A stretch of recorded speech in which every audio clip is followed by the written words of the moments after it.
Tonight on NewsWatch, mayhem in Massachusetts. What we now know about the Boston Marathon bombers. Plus, we'll look at the trial of abortionist Kermit Gosnell and why much of the major media hasn't been reporting it. And the growing problem of homemade explosives right here in the U.S. All this and more tonight on NewsWatch. The city of Boston is in a virtual lockdown this evening. Good evening. I'm Mark Martin. And I'm Wendy Griffith. One suspect in the Boston Marathon bombing is still on the loose. There are a lot of unanswered questions tonight, but here's what we do know. Investigators suspect two Chechen brothers are behind the attack. One just 19 years old, the other 26. The older of the two was killed after an overnight shootout with police. The younger one remains on the loose. The two men had lived in the U.S. for almost 10 years. The younger of the two just became an American citizen last year on September 11th. Heather Sells has more in tonight's top story. The two brothers are now known for this: the Boston Marathon bombings, which left 3 dead and scores injured. And then last night, a common robbery at a 7-Eleven in Cambridge, where a surveillance camera captured their images again. Next, the brothers ambushed and killed an MIT campus safety officer, then carjacked a Mercedes and led police on a wild chase. It ended in gunfire and the death of the older brother, 26-year-old Tamerlan Tsarnaev. Today, the younger 19-year-old, known as Jahar, eluded authorities despite a massive search and lockdown in and around Boston. We're asking people to shelter in place, in other words, to stay indoors with their doors locked. So who are these brothers who have terrorized and ultimately shut down the city of Boston? Neighbors say they lived in Cambridge, right across the river, and were known for riding bikes and skateboards. The younger Jahar graduated from a prestigious high school and won a scholarship. He was just quiet. I went to school with him. Friends don't remember political conversations with the two. All of the brothers had previously lived in Chechnya and Dagestan. As CBN's George Thomas explains, both are hot spots for training up-and-coming jihadists. What's happened is that these radical Muslims who used to find solace and a sanctuary in Chechnya have moved to neighboring Dagestan. And so today, Dagestan is the new epicenter of radical Islam in southern Russia. Today, the boy's uncle pleaded for the world not to judge all Chechnyans harshly. He said he hasn't seen the two for several years and called for young Jahar to surrender. If you're alive, turn yourself in and ask for forgiveness. Heather Sells, CBN News. And as Heather reported, the brothers came to the U.S. from a region in southern Russia known for Islamic radicalism. Our chief international correspondent, Gary Lane, joins us now with more. Gary, what do we know about this region where the suspects came from? This is in South Russia. It's called the Northern Caucasus region. It's in the Northern Caucasus Mountains. And it is an Islamic area. About 90% of the people in this region of Russia are Muslims, Sunni Muslims. Some are very militant Muslims, Wahhabi brand of Islam. And they fought a war for independence against the Russians, 2 wars in the 90s. And the Russians just took tanks in and basically leveled Grozny. I don't know if you remember that back in the late 90s, the second time. Well, it's still very early in the investigation, but Yes. Could this attack be part of a global jihad on the West, would you say? It is early, and we don't know that yet, Mark. We do know that there are terrorist camps in Chechnya, and many, as George Thomas said, many have gone on to Dagestan, neighboring Dagestan. We know that this family did live in Dagestan. They also went to Kyrgyzstan before coming to the United States. Now, the father in Russia said to the press today that they left Kyrgyzstan, or they went to Kyrgyzstan and left because they were persecuted there. May that have figured into the radicalization of these two young men? Well, the brothers were naturalized American citizens. How did they so easily get their green cards and their citizenship? Well, that's a good question. I think that's a question to ask the U.S. State Department, actually, because there are very few Chechens that are allowed to come into the United States. About 70% of Chechen women that apply are rejected, but of those that have gotten into the U.S., 70%, I'm sorry, are women. The rest are men, but only about 200 out of the entire U.S. population have been allowed in because the U.S. State Department says that Chechnya is a home to terrorist groups. So they monitored that. So how did these men get in? That's a good question. And once again, does it look like these two became radicalized before or after coming to the U.S.? I know you talked a little bit about their history. What about after they came to the U.S.? Did more of that propaganda creep in? Well, it had to happen afterwards, I think, don't you? Because they were very young. The youngest was probably only 8 or 9 when he arrived here. So how did that happen? And we don't know all the details yet. Maybe they were on the internet searching for Chechen nationalists and got involved in Chechen nationalist movements, independence movements. And then that led to global jihad, because we know many Chechens have been involved in the war in Iraq, also in Afghanistan as jihadists. Okay, Gary Lane, as always, thanks for joining us. Certainly. All right, Wendy. Great information, guys. And you can always get the latest on the Boston investigation at cbnnews.com. There you can also find links to additional reports on radical Islam in Russia and Chechnya, and how terrorists take advantage of flaws in the immigration system to gain citizenship.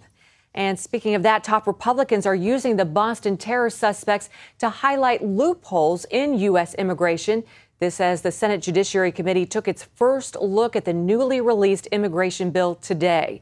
It would grant citizenship to nearly 11 million illegal immigrants. Today, Iowa Senator Chuck Grassley said the Boston suspects reveal a need to beef up security checks on those desiring to enter the U.S. Only one more hearing is scheduled before the bill is voted on next month. Americans are becoming increasingly pessimistic about the U.S. economic recovery. A new Associated Press GfK poll finds only 1 in 4 expect their financial situation to improve over the next year. The poll also shows that just 46% of Americans approve of President Obama's handling of the economy. 52% disapprove. The prosecution has rested its case against abortion doctor Kermit Gosnell. The final witness testified she saw Gosnell and staff members kill babies that had been born alive. Despite the gruesome nature of the trial, it still isn't getting much coverage from the major media, and it's been going on for 5 weeks now. Our John Jessup has the story from Philadelphia. It may be all smiles for these teens dancing in downtown Philadelphia, but just steps away in this courthouse, the trial of 72-year-old late-term abortion doctor Kermit Gosnell has driven many to anger and tears. It's really the first time that an African-American abortionist in an African-American neighborhood was preying on his own people for profit. Gosnell faces the death penalty for 8 counts of murder, one in the death of a 41-year-old woman who overdosed while in his care, the others for killing 7 babies by cutting their spines with scissors after they reportedly had been born alive. Past patients describe his now shuttered abortion clinic as a house of horrors. And I remember just walking through and looking, and I seen some women that looked half dead.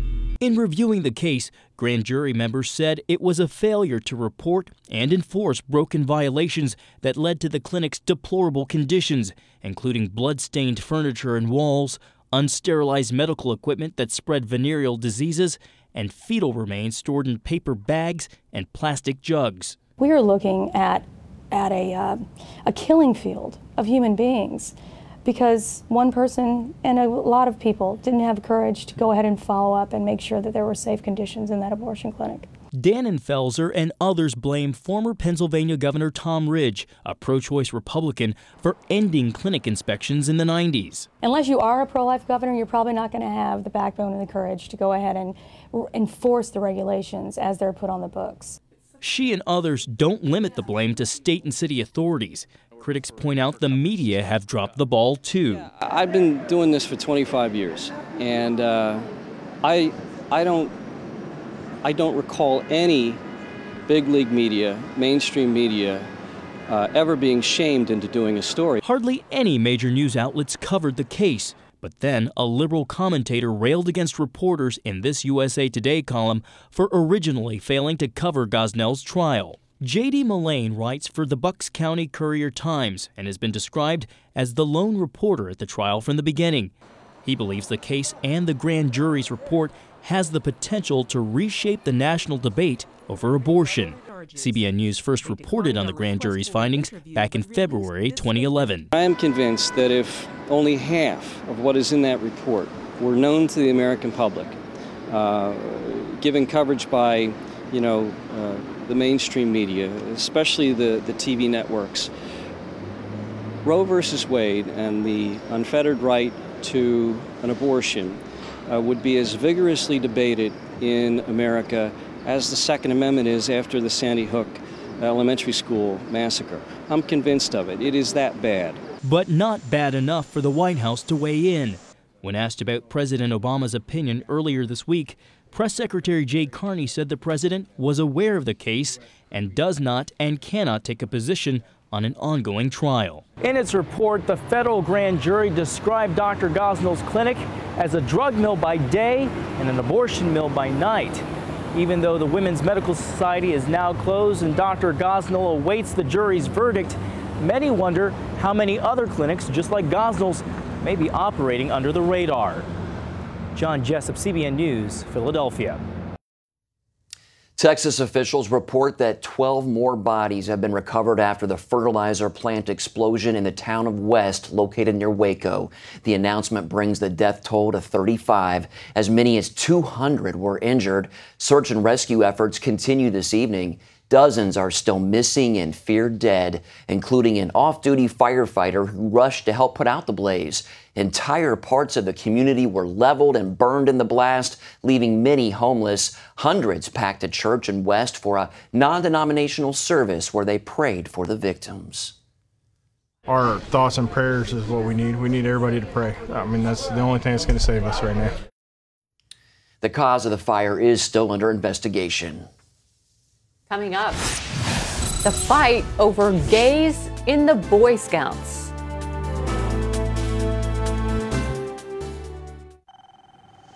My patients still don't know what Obamacare means for them. And how could they? There are already 13,000 pages of regulations, and the bureaucrats are just getting started. Obamacare will change your health care, and you need to understand how. There are hidden taxes and fines, big cuts in Medicare, even new regulations on what services doctors can offer you. Some businesses could get hit with a 40% additional tax on your health care plan. Please, get the Obamacare Survival Guide today. It's the best book explaining the new law. It's easy to read, everything you need to know to protect yourself, your family, your business. The Obamacare Survival Guide at bookstores everywhere. Special internet-only offer right now at Obamacare911.com. Jim is 38, mortgage, married, 3 great kids. He wants to protect his family with a $500,000 term life insurance policy. What do you think it'll cost him? $100 a month? 60? 40? Actually, none of the above. Jim can get a $500,000 policy from a highly rated insurer for under $19 a month. His secret? SelectQuote. SelectQuote is impartial. They'll comparison shop the pick of insurance companies like these to give you a choice of your best prices. SelectQuote has great savings on term life for women, too. Jim's wife, Deidre, can get a $500,000 policy for under $16 a month. SelectQuote has helped make term life insurance affordable for hundreds of thousands of people since 1985. How about you? Just call this number or go to SelectQuote.com. SelectQuote. We shop, you save. Welcome back. The Boy Scouts of America is proposing to lift its ban on gays for youth members, but not for adult leaders. The proposal now goes to roughly 1,400 Scout delegates who will vote next month. Scout executives say this latest proposal is based on surveys which show that while the majority of adults in the Scouting community support the current policy, they're conflicted about removing youth solely on the basis of sexual orientation. Here again is Heather Sells. In January, word that the Boy Scouts might lift their ban on gay members erupted into a PR nightmare. Gay activists gathered more than 1 million signatures, and the Scouts stalled on making a decision. I think scouting right now is trying to manage some tensions.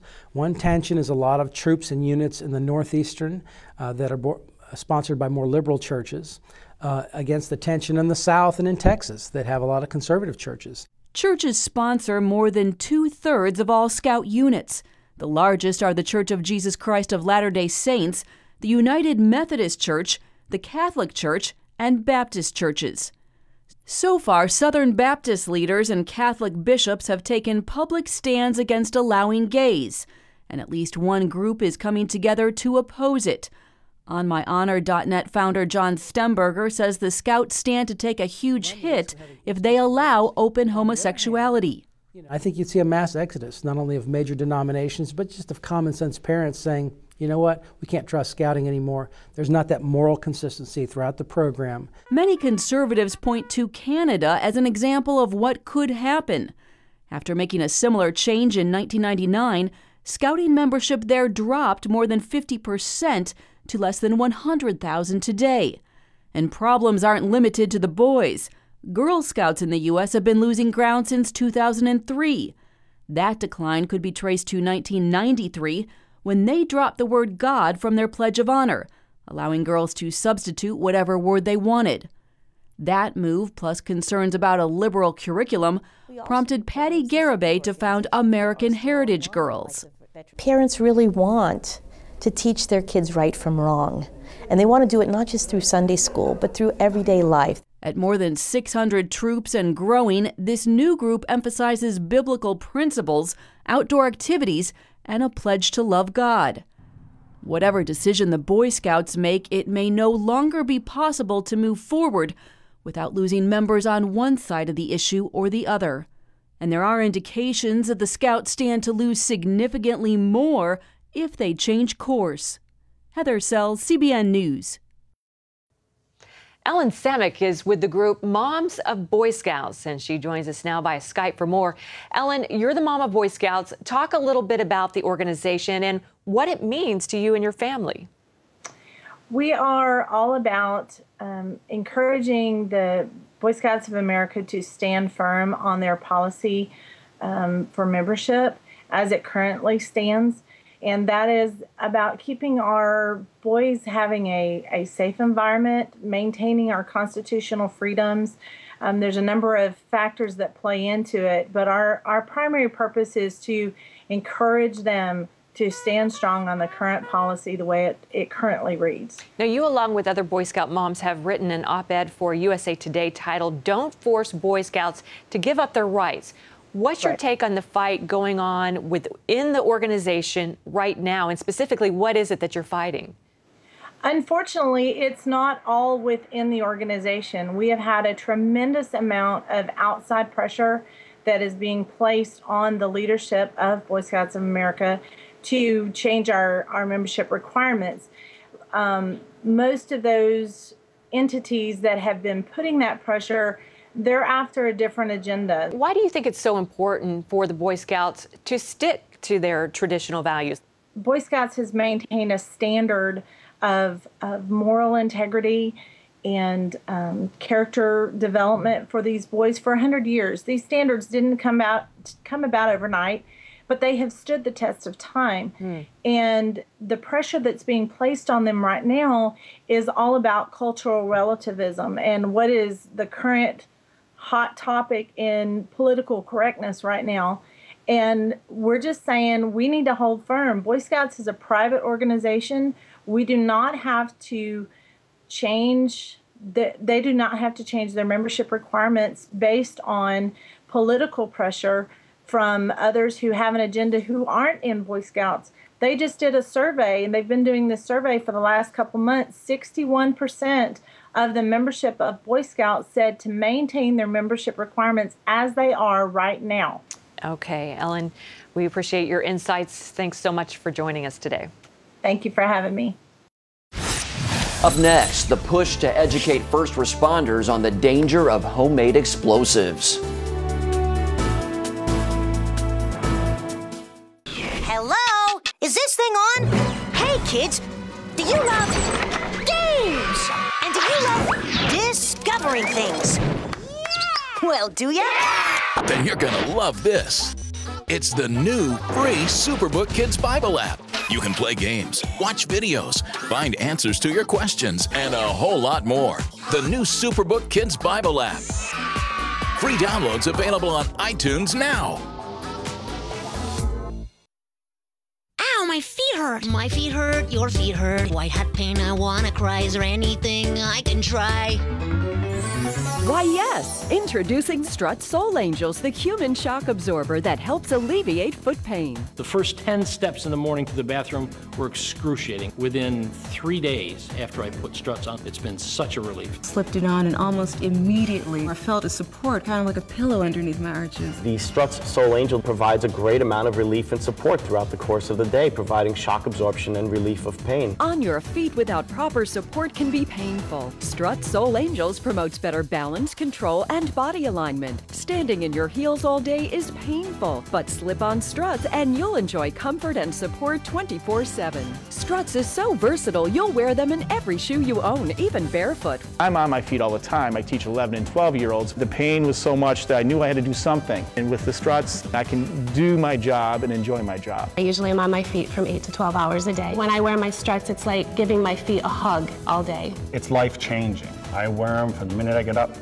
the minute I go to bed. Why pay $400 for custom orthotics? Now get Strut Soul Angels for just $10. You also get Miracle Foot Repair Cream, absolutely free. Use it to help relieve dry, calloused feet overnight. But wait, call right now and we'll double the offer free. Just pay separate processing and handling. Plus, you get a 100% money-back guarantee. If not completely delighted, send it back. But keep the foot cream as our gift just for trying. You get it all. A $70 value for just $10.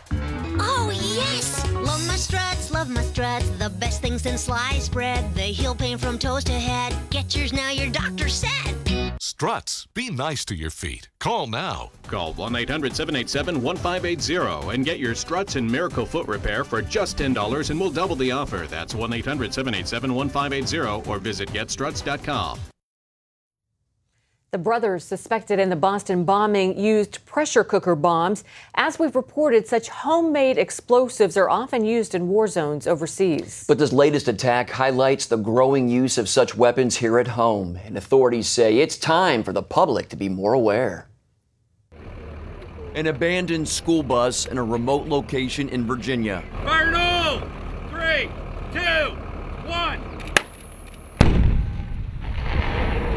Less than 10 pounds of homemade explosives, and the bus is no more. It's a demonstration of the power of bombs that can be made anywhere, with items found right under your kitchen sink. Watch it one more time. A chilling sight, especially when you consider, what if this was a terrorist attack? One of the goals of detonating the bus is to show the harsh reality of homemade explosives, to make authorities aware that a lot of damage can be done with only a small amount of bomb-making materials. They are used more commonly all the time, and it's just a matter, unfortunately, of when as opposed to if.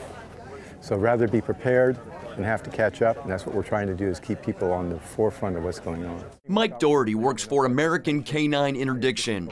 The organization primarily trains dogs to detect bombs, but in this case, they're teaming up with Tripwire Operations Group to teach people, first responders, law enforcement, and bomb squads to be on the lookout for homemade explosives. I hope all our students, when they go back to their respective jurisdictions, that we have enabled them to be able to identify homemade explosive formulations. If they were to go to serve a search warrant or stop a car and it's full of all these precursor chemicals, they're able to put the two and two together to say these people are posing a threat of some kind. According to the Bureau of Alcohol, Tobacco, Firearms, and Explosives, between 1998 and 2008, approximately 4,200 incidents involved the possession, manufacture, and use of homemade explosives for experimentation and criminal purposes. The ATF reports 5 were terrorist bombings, and the rest involved people experimenting and motivated by curiosity. We want to be ahead of the curve to protect our neighbors and those that are in our communities around us. In 1995, the Oklahoma City bombers crafted a 5,000-pound bomb on American soil. A bomb that destroyed 1/3 of the Alfred P. Murrah Federal Building, created the 30-foot wide, 8-foot deep crater, and took the lives of 168 people. That's why experts say it's urgent for public servants and those they serve to take the issue of homemade explosives seriously, to be educated on what to look for, and to call authorities immediately if they suspect a bomb of any size is being made, or worse, on the verge of detonating. My patients still don't know what Obamacare means for them. And how could they? There are already 13,000 pages of regulations, and the bureaucrats are just getting started. Obamacare will change your health care, and you need to understand how. There are hidden taxes and fines, big cuts in Medicare, even new regulations on what services doctors can offer you. Some businesses could get hit with a 40% additional tax on your health care plan. Please, get the Obamacare Survival Guide today. It's the best book explaining the new law. It's easy to read, everything you need to know to protect yourself, your family, your business. The Obamacare Survival Guide at bookstores everywhere. Special internet-only offer right now at Obamacare911.com. Announcing an important breakthrough in healthcare that can benefit everyone. If you or anyone you love needs affordable health insurance, regardless of a pre-existing medical condition, call Quick Insurance 123 today and get the immediate relief you deserve. Quick Insurance 123 was created to provide affordable health insurance to all uninsured Americans, with or without pre-existing conditions. This is not a discount card. This is a real insurance program that lets you choose from many affordable health plans, with access to doctors, hospitals, emergency services, and more. So call the number on your screen now and get the health coverage you need just for calling. As a special bonus, we'll send you a free prescription savings card that could save you up to 85% on your prescriptions. That's right, you could save up to 85% on your prescriptions just for calling. Call Quick Insurance 123 to find out how you can get affordable health insurance and receive your free prescription savings card just for calling. Don't wait. Getting a free quote is as easy as 1, 2, 3. Call today.